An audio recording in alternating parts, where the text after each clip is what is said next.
Max, buonasera Gasperini. Allora, è stata una vittoria pesante in chiave quarto posto, perché era uno scontro diretto, insidioso contro una diretta concorrente. Ti chiedo se è stato il modo migliore, ideale per prepararsi alla sfida di mercoledì con Real. Beh, direi di sì. Vincere una partita così, in questo modo, resa molto complicata, oltre le nostre possibilità, è una grande spinta per mercoledì. È un risultato fondamentale, ci mette bene in classifica e ci fa arrivare a una partita di così grande di prestigio come quella contro il Real, insomma, almeno moralmente nelle condizioni migliori. Non sembri di ottimo umore nonostante questa vittoria? No, sono come uno che è passato sotto un treno e non si è fatto niente. Oggi abbiamo rischiato di brutto. È andata bene così, abbiamo dovuto veramente fare tanto per vincere la partita e l'abbiamo vinta perché abbiamo creato tanto. Ma la partita era veramente una trappola.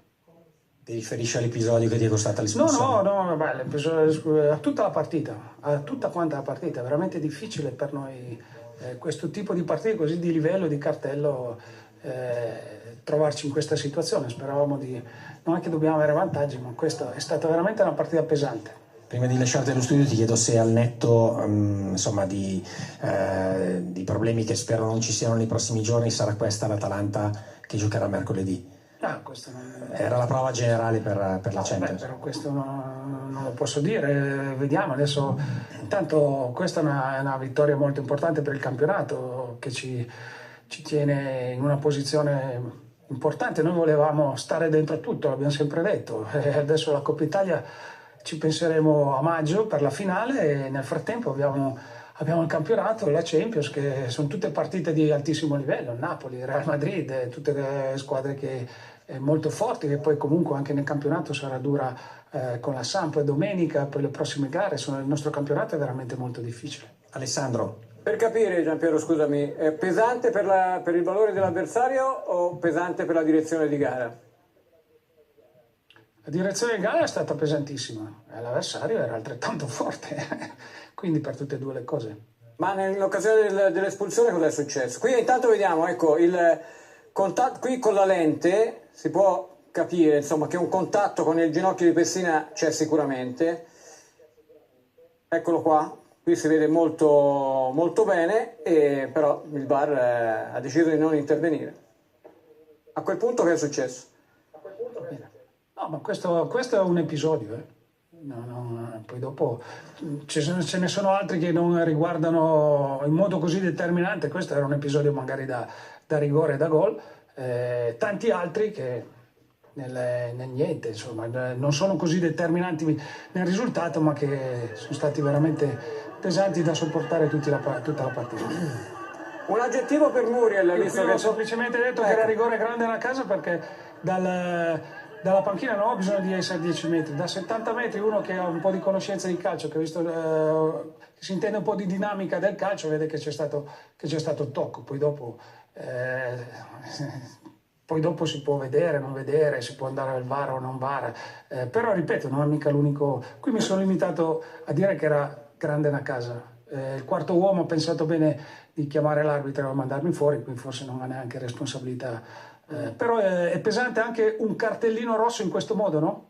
È un brutto segnale, come il cartellino su Gosens, come tanti altri episodi che adesso non sto a elencare, però va bene così, abbiamo vinto, abbiamo vinto 4-2, abbiamo fatto un bel risultato, dobbiamo stare attenti. Dobbiamo stare attenti di qui, perché la battaglia del campionato è molto dura, è molto complicata. Noi abbiamo già degli avversari molto forti. Oggi, ti ho detto, siamo passati sotto un treno e non ci siamo fatti niente. Però con questo sguardo, abbiamo vinto una bella partita. Con questo piglio mi fai quasi paura, io non so adesso, cioè non l'ho mai visto così.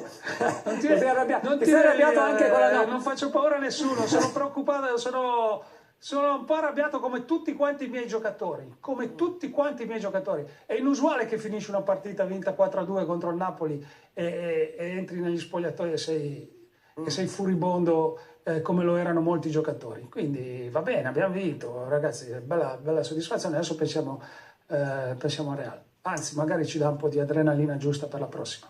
Sì, allora Giancarlo Marocchi, tu dicevi, ne parlavamo prima tra di noi, col Real l'Atalanta ce la può fare.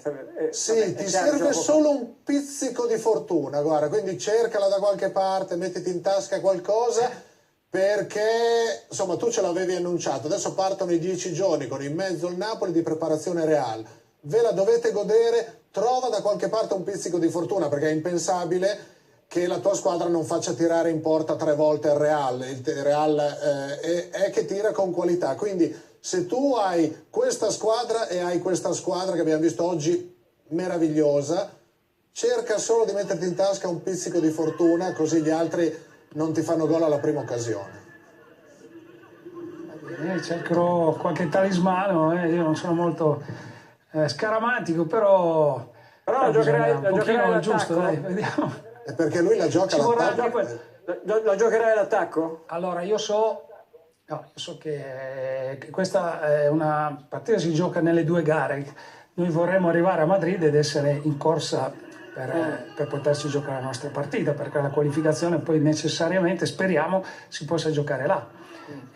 Quindi non snatureremo certamente le nostre caratteristiche, però dobbiamo avere l'attenzione dovuta alla qualità dell'avversario, alla forza dell'avversario e soprattutto a quanto non hanno bisogno di tante occasioni a gol loro per segnare, come giustamente diceva Giancarlo. Quindi noi dovremo nello stesso tempo cercare di non snaturare le nostre qualità, che sono quelle che poi a queste squadre devi cercare di fargli gol.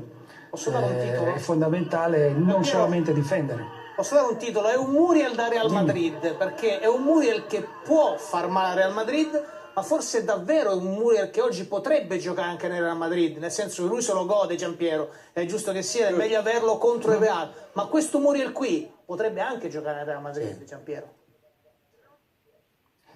Sì, lui ha le capacità, le qualità di un giocatore di un top, e quindi quest'anno più ancora che l'anno scorso ha una condizione, non solo, guarda cosa è capace di fare, questo è un po' meraviglioso, proprio, fa coppia con altre giocate, poi vedi la sua dance è strepitosa.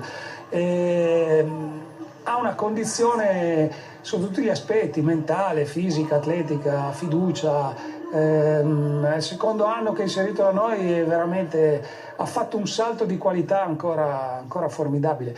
E poi non è vero che gioca così poco, perché noi abbiamo fatto 33 partite, lui ne ha giocate 30. Non c'è stato mai un giocatore tutte dell'Atalanta che ha segnato in 9 partite consecutive da titolare, quindi ha fatto 9 partite consecutive da titolare. No, ma infatti l'abbiamo detto all'inizio, ma ora non più. Adesso chi si deve preoccupare? Siamo più contenti tutti, dai. Chi si deve preoccupare è Ilicic, perché con questo Muriel davanti... sono giocati, Zapata, pure Ilicic. Tutte e tre? Pessina? Farà lo stesso...